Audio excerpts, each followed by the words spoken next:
Hello, my name is Debra Andrews. I'm with Marketri, and today I am here to interview one of my favorite marketers from all the way across the United States and Washington, Brian Hansford. Hi, Brian.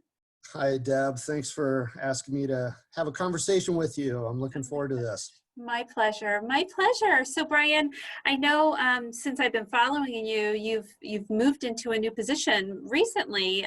Share with the audience a little bit about yourself, your position, what you do for your current company.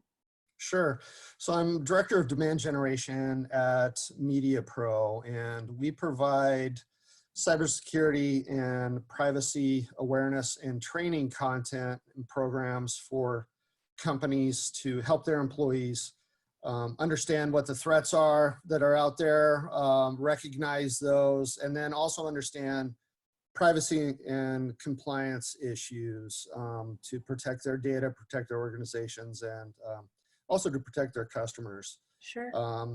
So we fit pretty squarely within cybersecurity and privacy compliance solution areas. Sounds great.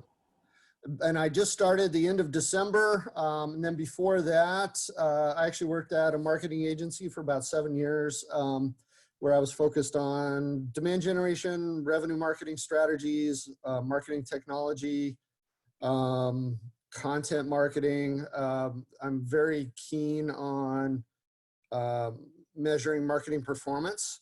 So that's a big area of focus for me in anything that I do.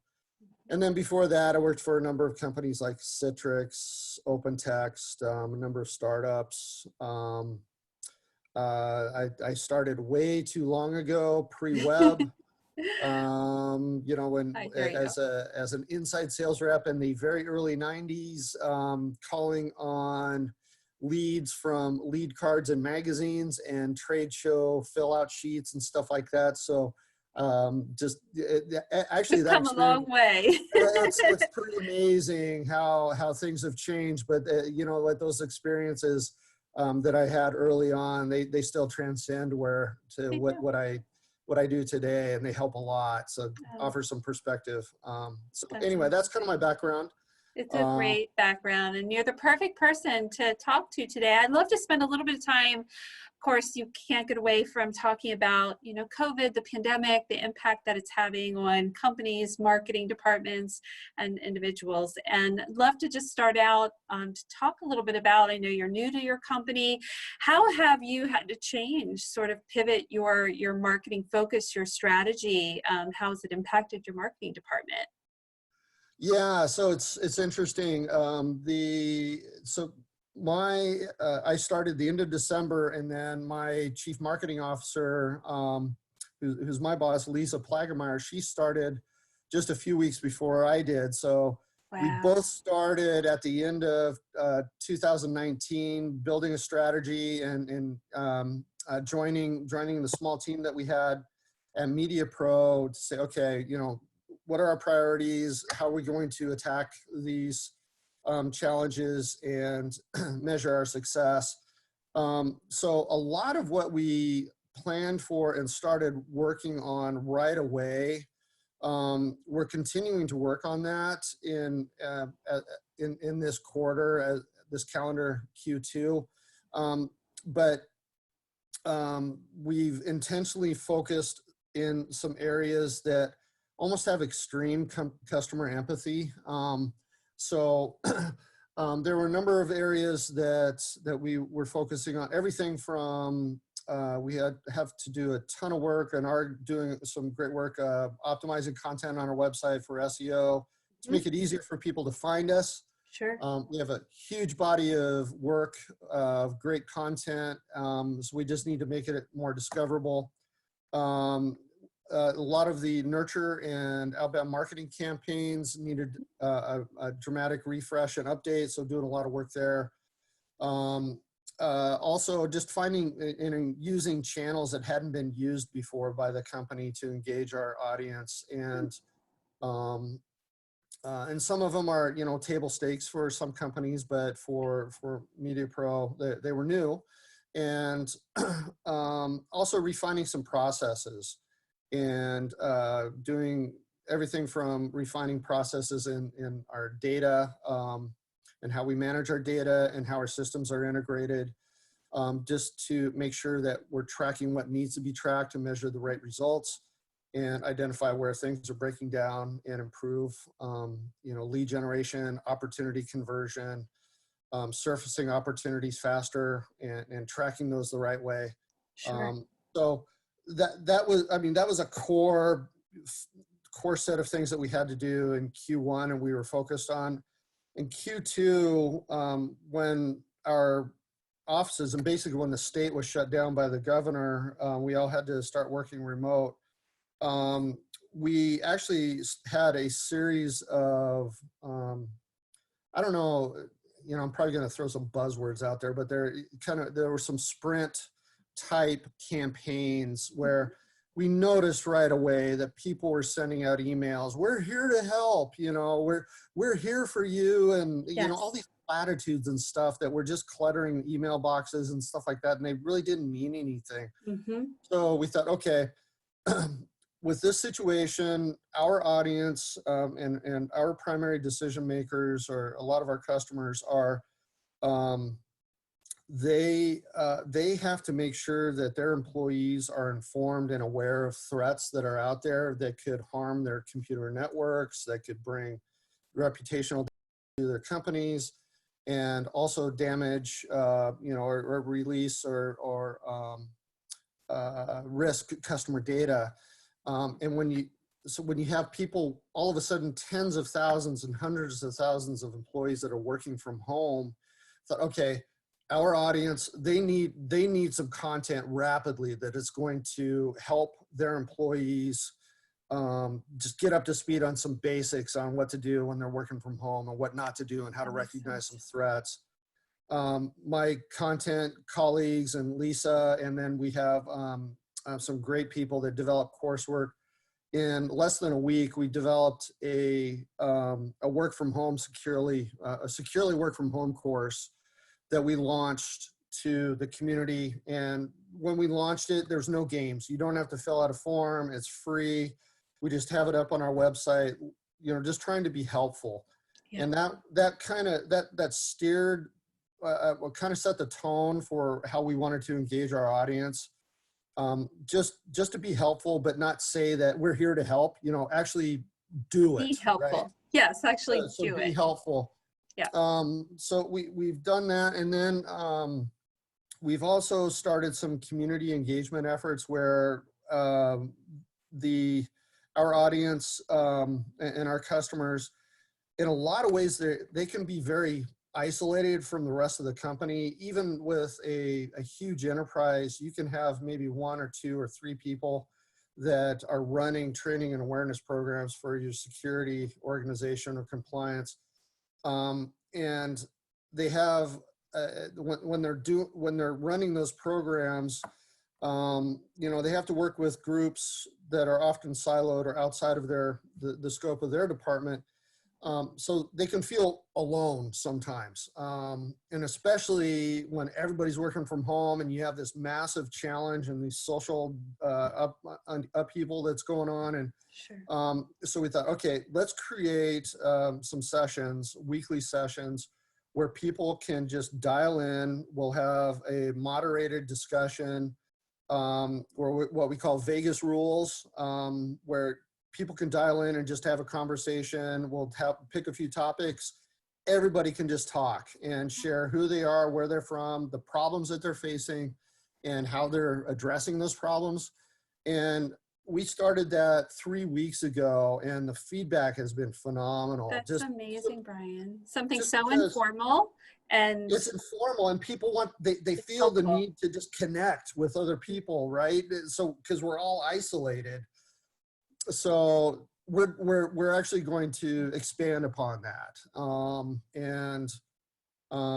We feel that anything that we can do to be helpful creates goodwill, shares high value content that can help people do their jobs. That's the way that we get through this. So that's our pivot, is just being much more intentional in how we are messaging and how we're engaging. and that's also carried through to our sales organization as well. Our SDR team and our sales team has completely revamped all of their outreach messaging,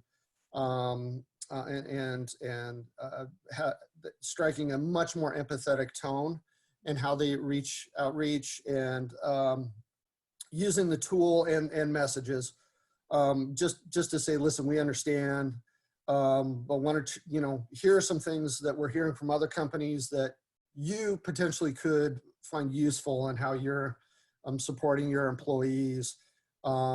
Just kind of being a broker for useful tools. Terrific, Brian. And I mean, if we got too much into self-promotion and waving our flag, it would be a huge turnoff. And when this all settles, the companies that actually have that empathy and the usefulness and really wanted to get into the trenches with our customers, those are the ones that are going to emerge and be the strongest, I think.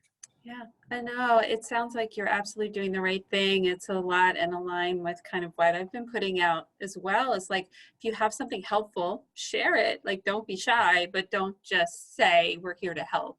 And I've seen your comments on LinkedIn, like, don't leave those messages. And I'm like, I agree with you.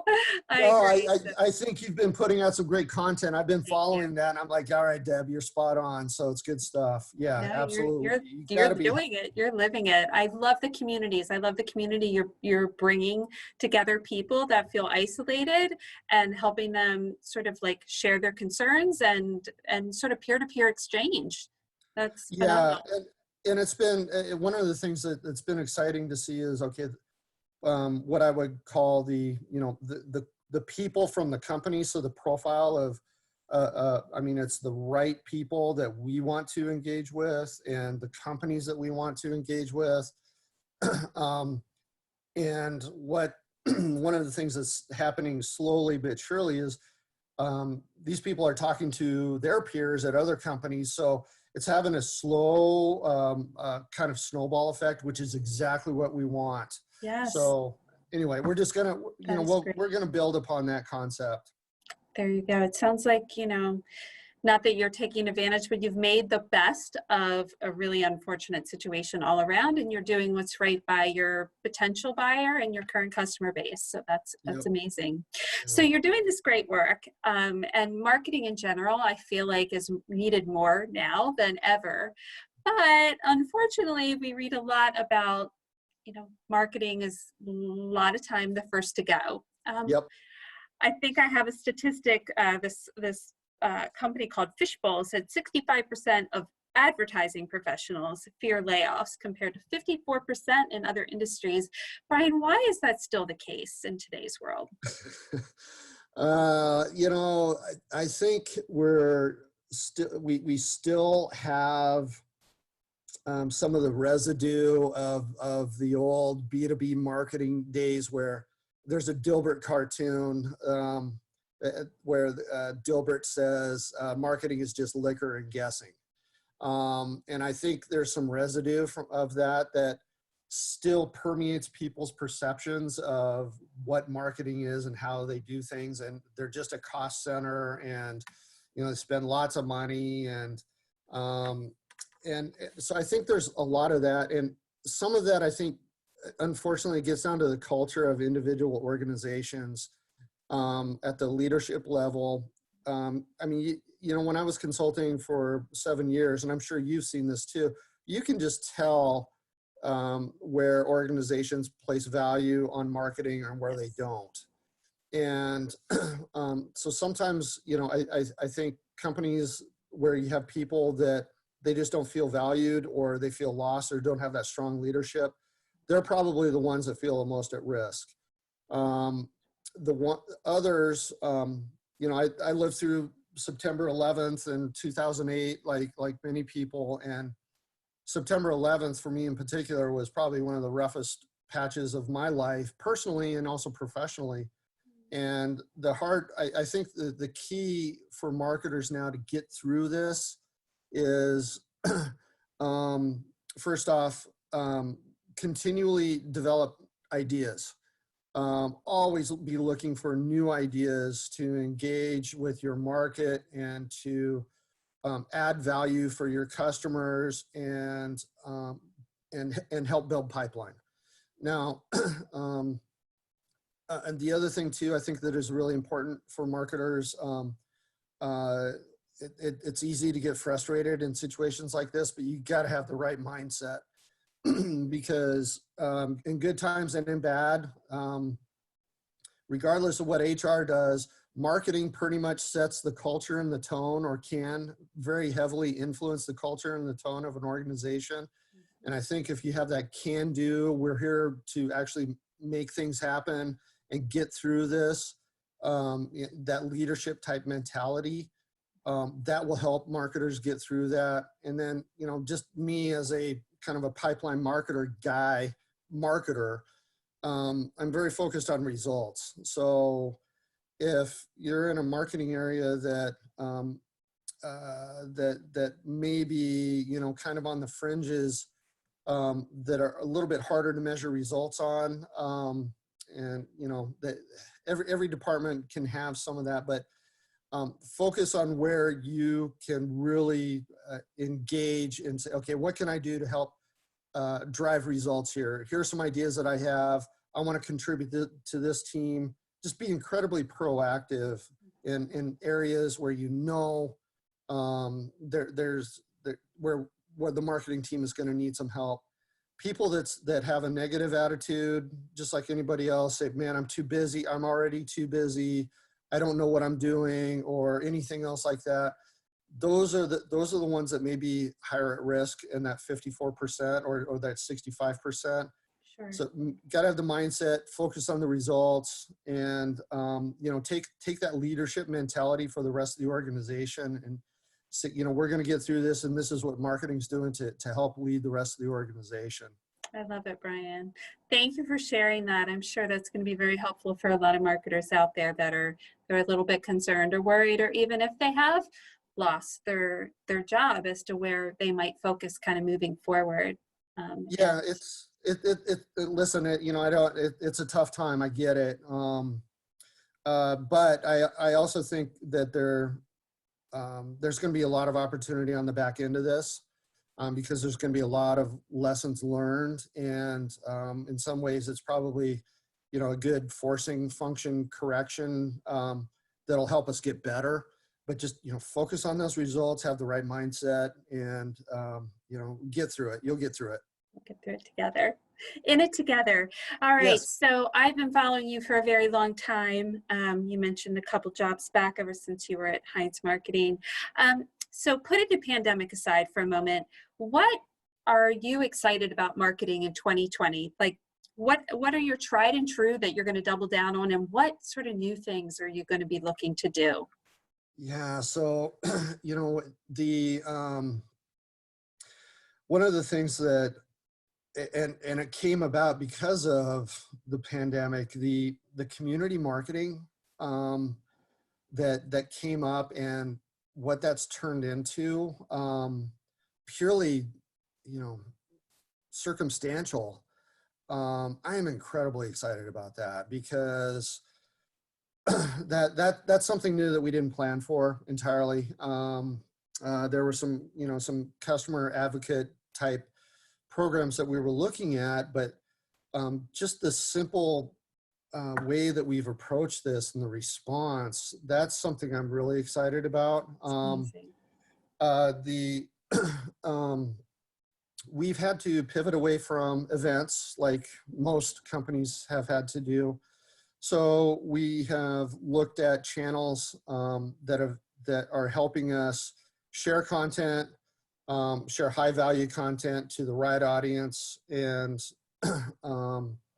be useful and helpful, and educational at this time. So we've had to adjust a lot from the event schedule to help with that. So webinars, online forums, things like that have come up a lot. And with content, fortunately, I'm so fortunate that we have really good, we produce some great content, and I feel that content and data are the fuel for really effective demand generation. So our content leader, he's just producing great content all the time. And we have some other team members that are also producing great content from a subject expertise point of view. And that helps me engage our audience. But what I'm interested in and looking at is how we can make it easier for people to engage content without always having to fill out a form. Gated content is kind of the bread and butter of lead generation. And there are some technologies and tools out there that I've used that have kind of take that form out of the equation a little bit. So, there's some things there that I'm interested in looking at a little bit more. And then I'm also, as we get going a little bit more, things stabilize. I think intent data, which has been around for several years. I mean, there's nothing innovative here in my ideas, but it's just, I think we're at a point where the more we can find companies that are intentionally looking for our solutions, if they're doing research on G2 or Trust Radius or Bright Talk or anything else like that are essentially putting out signals that say, okay, you know what, these organizations are deep into or seriously looking at these types of solutions or at addressing these problems or challenges. I think intent data, we're at the stage where we need to start looking at that. So, there's a few different areas there that kind of looking at and exploring. And this isn't new, but I think my team, many of the team, our sales guys and our marketing, they're excited to for events to actually come back. It's not new, but it's incredible how powerful and how valuable those are, just to have those face-to-face conversations. So we're really missing that right now. I'll bet. And I think people are going to appreciate them so much more once they do come back. We might be wearing gloves and masks, but that's true. But we'll still be together. Sanitizer. Exactly. We'll still be together.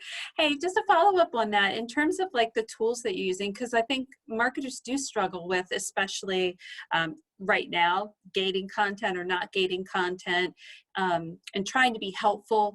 Do you gate the content or not? What kind of tools do you use in terms of, being helpful, giving the content, reducing friction, but yet being able to identify who might be interested in what you have to offer?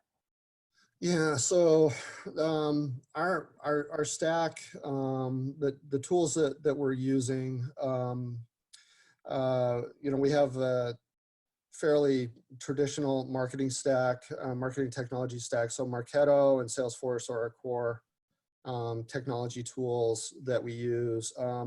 We're scoring behavior mostly. So when content is consumed and different types of content, we're actually scoring behavior, not just on the global content, but what types of content are being consumed so that we have some context in our follow-up and our nurturing. Sure. So if somebody's interested in CCPA content, we're not sending them something on, sexual harassment training or something else like that, even though that's a component of CCPA. So we're trying to make sure that we have the right follow-up, the right context, using data in the tools that we're, the way we have them set up to help us with those responses. We're using platforms like Bright Talk to help us with our content publishing and identifying the right audience to engage with. So making sure that we're actually sharing our content with an audience that is interested in what we have to share. Okay. There's a number of other tools that we're using as well to help us with our targeted advertising to make sure that we have really good, some of the platforms call themselves ABM, but they're not ABM. It's just a way to actually target advertising to the right audience, right profiles, things like that. Sure. And then there's some tools like Zoom Info has some tools that they have one that it's a form tool that basically all you have to do is provide a work email, and that's all you have to do to download a piece of content. And then basically Easy. with Zoom Info's data, they can append the data on the back end. So you're not asking somebody to fill out, 5 or 6 different fields in a form. All you do is provide the email address. So there's some interesting things like that we're using to kind of maybe reduce some of that friction. Sure. And then also, and some simple things that we've had to look at too is cutting down the steps to get to our content on our website. So sometimes there can be too many steps. And so we've streamlined those a lot. Just really trying to make things easier. Easier for people. Yeah, that makes sense.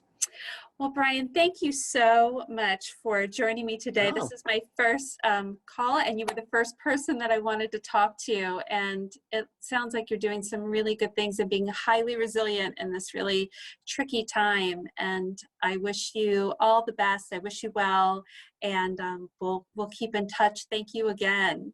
Thank you, Deb. And I think you guys are doing a great job. Everything that I see that you guys are putting out, you're doing all the right things, and I'm sure you're doing some great work for your clients as well. And it was an honor to talk with you, so I appreciate it. Thank you, Brian. Take care. All right, Bye. bye.